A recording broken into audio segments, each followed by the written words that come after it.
अब हम लोग लंदन नहीं जा रहे हैं, अब हम लोग जाएंगे ह्यूस्टन 7th हमें वॉच के लिए। सैटरडे को 5 अक्टूबर पे हो रहे हैं एट एनर्जी अरीना। आप इतनी देर में टिकट बुक कराएं, मैं अरसल को कॉल लगाऊं।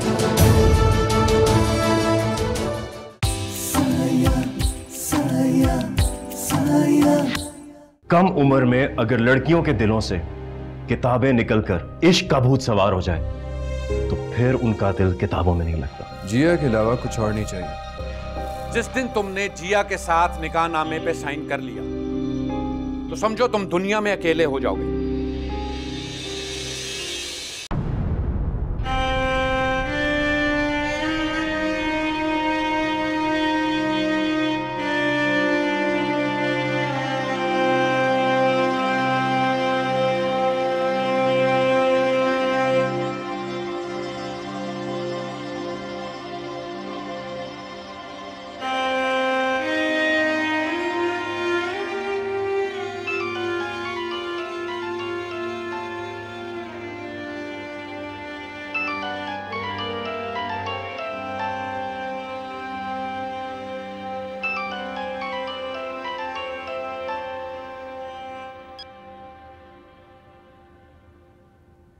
रिजवान शाह, तुम इतने बुज़दिल तो नहीं थे, फिर क्यों अपने मोहब्बत की शिकस्त तस्लीम कर ली? नहीं जिया, हमें नहीं हारना, हम हार नहीं मानेंगे। जिया, जिया, तुम्हें मेरा साथ देना होगा। मैं तुम्हारे साथ के बगैर जिंदा नहीं रह पाऊंगी। जिया,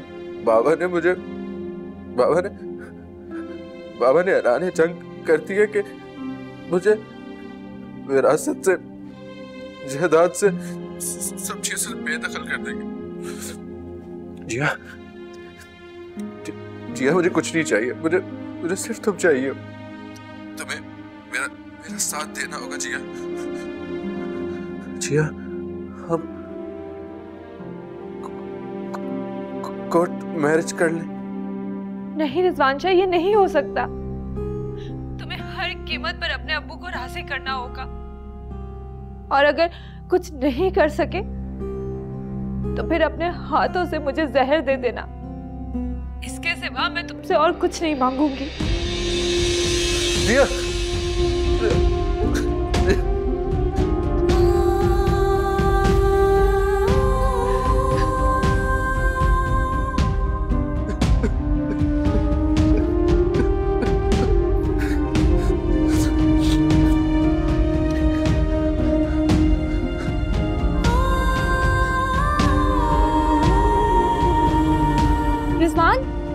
रिजवान, अपना आपको संभालो। रिजवान,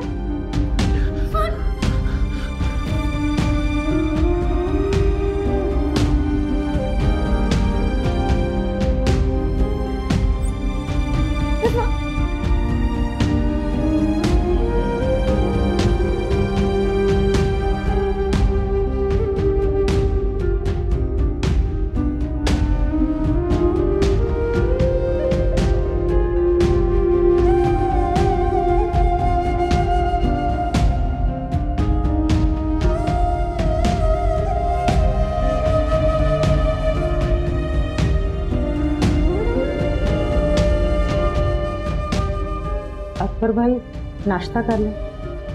मुझे भूख नहीं है। अकबर, आप ऐसा तो न कर। देखिए, जो फैसला होना था हो चुका, आप खुद को तकलीफ ना दें। आपको मेरी कसम, कुछ तो खा ले और उस चड़ैल को भी खिलाओ। अकबर भाई, आप लोग जिया के साथ ये रवैया रवाना रखें। माँ बाप की नाराजगी, लान तान औलाद में बगावत पैदा कर देती है। आप उसे प्यार से समझाएं, वो मान जाएगी। जी अकबर, हमें जिया को प्यार से समझाना चाहिए। ये ना हो वो कोई इंतहाई कदम उठा ले, फिर हम क्या करेंगे? ठीक है, तो तुम उसे समझाओ, फिर मैं भी उससे बात करूंगा। मगर उसे समझा देना कि आइंदा इन व्यापारियों का नाम इस घर में ना हो। मेरे मरने के बाद भी ऐसा नहीं होगा कि मेरी बेटी की शादी उस घटिया इंसान से हो। अल्लाह ना करे। आप कैसी बातें कर रहे हैं? अल्लाह आपको सलामत रखे। आप मुझे मेरी आखिरी मंजिल तक पहुंचाए अपने कंधों पे। लेकिन जिया हमारी नरमी का गलत फायदा ना उठाए। नहीं आपा, जिया ऐसी लड़की नहीं है। जो कुछ भी हुआ, कम उम्र में बच्चों से ऐसी गलतियां हो जाती हैं। सोचे समझे बगैर बच्चे किसी को भी पसंद कर लेते हैं, मगर वक्त उन्हें अच्छे बुरे की तमीज सिखा देता है। ठीक है, ऐसा करो, तुम जाके जिया को समझाओ। तुम्हारी बात ज्यादा सुनती। मैं किसी रिश्ते वाली से बात करती हूँ, कोई अच्छा सा रिश्ता मिल जाता है तो हम जिया की शादी कर देंगे। ठीक है अकबर? ठीक है। आप परेशान ना, चलिए नाश्ता करें। आइए।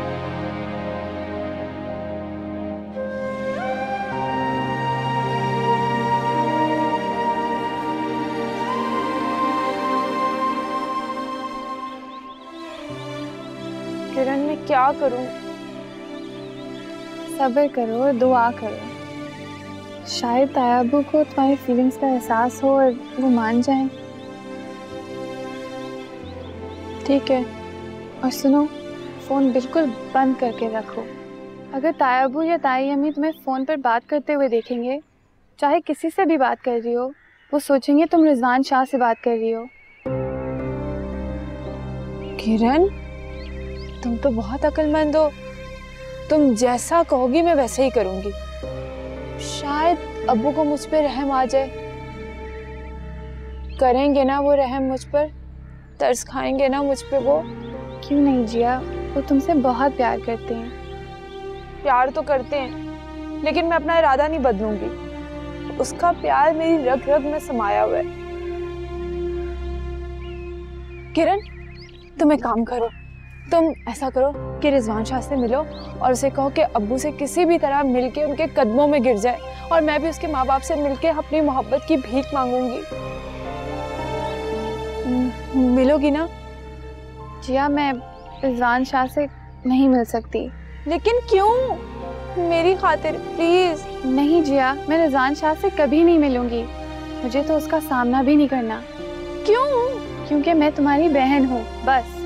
लो, ये क्या बात हुई? मैं तुमसे कैसे बेईमानी कर सकती हूँ जिया? सोच क्या रही हो? बताओ ना, मिलोगी? प्लीज। कभी भी नहीं। जब तक तुम दोनों की शादी नहीं हो जाती, तब तक मैं तुम दोनों के लिए दुआएं करूंगी। चलो आओ, नाश्ता करते हैं। आ जाओ। मुझे नहीं करना नाश्ता वाश्ता। कैसी तबीयत है अब रिजवान की? रात को तो बहुत तेज बुखार था, अब थोड़ा बेहतर है, सो रहा है। ये बेड़ा गर्क हो जाए उस पिछल पैरी का। बेटे के पीछे ही पड़ गई। फुप्पी, ये पिछल पैरी आप ही ने पसंद की थी। अब बात बिगड़ गई है तो आप उसकी बुराई करेंगे। तो मैं क्या करूं? अगर उन नाशुकरों को इज्जत रास नहीं आई तो? उनको इज्जत रास नहीं है या आपने उनकी इज्जत को खिलौना बना दिया? तुझे बड़ी हमदर्दी आ रही है। वो सौकन बनकर आके तेरे सर पे बैठ जाती तो लग पता जाना था तुझे। मुझे क्या पता लगता, मैंने उसको पता चला देना था। और मुझे इससे कोई हमदर्दी नहीं है, मुझे बस उस मजनू की पड़ी है। आपने रंग देखा उसका, इतना पीला पड़ गया है। ठीक हो जाएगा, रब सोने ने चाहा तो बिल्कुल ठीक हो जाएगा। अब तो उसके बाबा ने भी फैसला सुना दिया, तो देख कैसे मैं उसके लिए लड़की ढूंढती हूँ। हमें भी तो अपना पोता चाहिए। ये भूल है आपकी कि अब कोई और लड़की रिजवान की दुल्हन बनकर आ सकती है इस घर में। अब सारी जिंदगी मुझे ही इस मजनू को संभालना होगा। अब आप पोते के ख्वाब देखना छोड़ दें। ये ख्वाब तो जरूर पूरा होगा, तो देखना मैं कैसे रिजवान शाह को शादी के लिए राजी करती। बीवी हो तुम उसकी, ख्याल रखा करो उसका।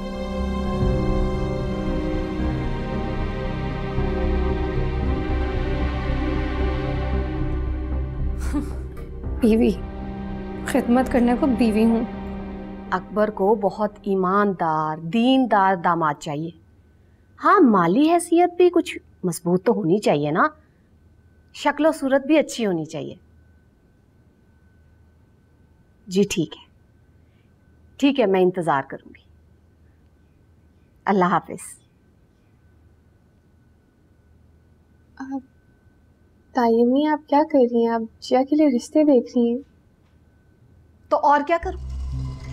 उसे घर में बिठा कर रखूं? जब इज्जत को खतरा हो ना, तो उसकी हिफाजत के लिए कुछ ना कुछ सोचना पड़ता है।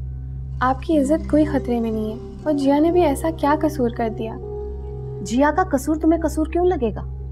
क्योंकि उसके कसूर में तुम खुद शरीक हो। आप जिया की शादी रिजवान से नहीं करना चाहती तो ना करें, उसे पढ़ने दें। यूं रिश्ते वालियों को बुला बुला कर इतनी उलझत में शादी करवाएंगी। खबरदार, खबरदार, अब जाकर तुमने जिया के कान भरे थे। ये सब उसके अब्बू का फैसला है। और सुनो, तुम भी डॉक्टर बनने के जो ख्याल दिल में लिए फिरती हो ना, सब निकाल दो। तुम्हारे ताया अब्बू ने साफ साफ कह दिया है कि जो लड़की मेरी भोली भाली बेटी को गुमराह कर सकती है, वो खुद कितनी गुमराह होगी। और उन्होंने कह दिया है कि तुम्हारे लिए भी रिश्ता ढूंढ।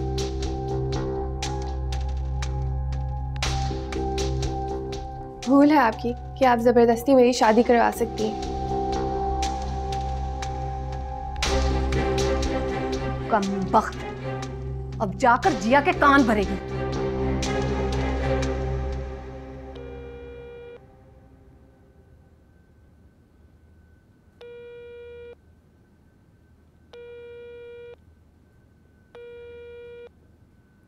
पुत्र जी, मैं जिया के माँ-पियो से खुद बात करूंगी। कोई फायदा नहीं है दादू, वो लोग बातों से कायल होने वाले नहीं हैं। पुत्र जी, जब वो ठंडे दिल से सोचेंगे ना तो मान जाएंगे। पहले तो सब कुछ अचानक हो गया ना। ठीक है, आप उनके पास जाएं, उन्हें समझाएं और उन्हें बता दें कि वो खुद मान जाएं तो ठीक है।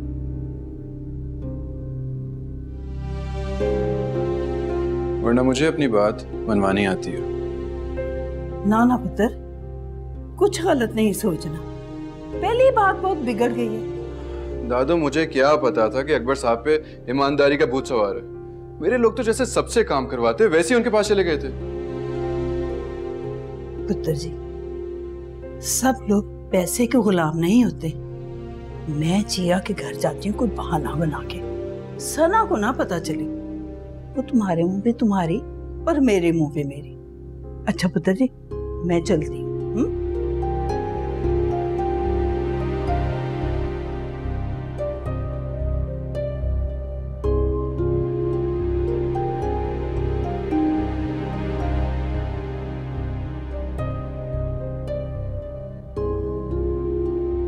आपकी जुर्रत कैसे हुई इस घर में कदम रखने की? जब बात खत्म तो ताल्लुक खत्म। देखिए जी, ऐसी बात ना करें बानो बेगम साहब। देखें ना जी, ये तो दिल के मामले हैं, इनको दुनिया के झमेलों से दूर ही रखें। आप ये दिल का सबक मुझे ना पढ़ाएं तो ही बेहतर है। अकबर घर पर है, अगर उन्होंने आपको देख लिया तो बाद में मुझसे शिकवा मत कीजिएगा। हम आएगी की इज्जत नहीं करते। देखिए जी, आपको बच्चों की खुशियों का ख्याल रखना चाहिए। आपको क्या पता जी, रिजवान शाह की तबीयत कितनी ज्यादा खराब है। वो कल से बुखार में तप रहा है। तो बस तो हम क्या करें? अपने बुखार के लिए रिश्वत पेश कर दे ताकि उसका बुखार उतर जाए, या किसी डॉक्टर को अगवा करके ले आए, उसका इलाज कर दे। लेकिन उसके मर्ज की यहाँ कोई दवा नहीं है। देखें, अकबर भाई हर ऐप को नजरअंदाज कर सकते हैं, मगर ये इखलाकी और माशरती ऐप को कैसे नजरअंदाज किया जा सकता है? रिजवान शाह ने जुर्म भी किया है और गुनाह भी। देखिए जी, हो सकता है अल्लाह ताला ने उनके आंसू देख के ना उनकी तौबा इस्तिग़फार कबूल कर ली हो। आप भी उसे माफ कर दीजिए। सवाल ही पैदा नहीं होता। हम ईमान का सौदा नहीं करते। देखे जी, इसका आपको नुकसान भी हो सकता है। आप हमें धमकी दे रही?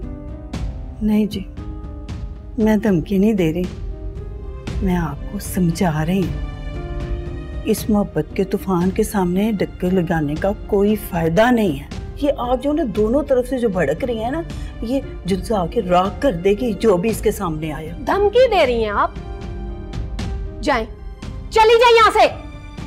देख लें जी, ये इनकार आपको बहुत महंगा पड़ेगा। महंगा? महंगा हमें ही पड़ेगा ना, तो हम देख लेंगे। जाएं, चली जाए यहाँ से। महंगा पड़ेगा हमें।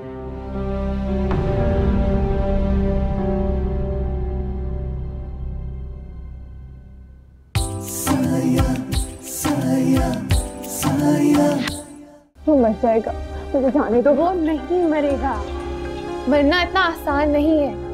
मगर अगर तुम चली गई तो हम सब मर जाएंगे। जबान संभाल के बात करो, मैं तुम्हारा हुक्म मानने का पाबंद नहीं हूँ। तुम मुझे क्यों आंखें दिखाते रहते हो? अब तुम्हारी मोहब्बत में इतना दम ही नहीं था, दुनिया के एक वार से ही दम तोड़ गई।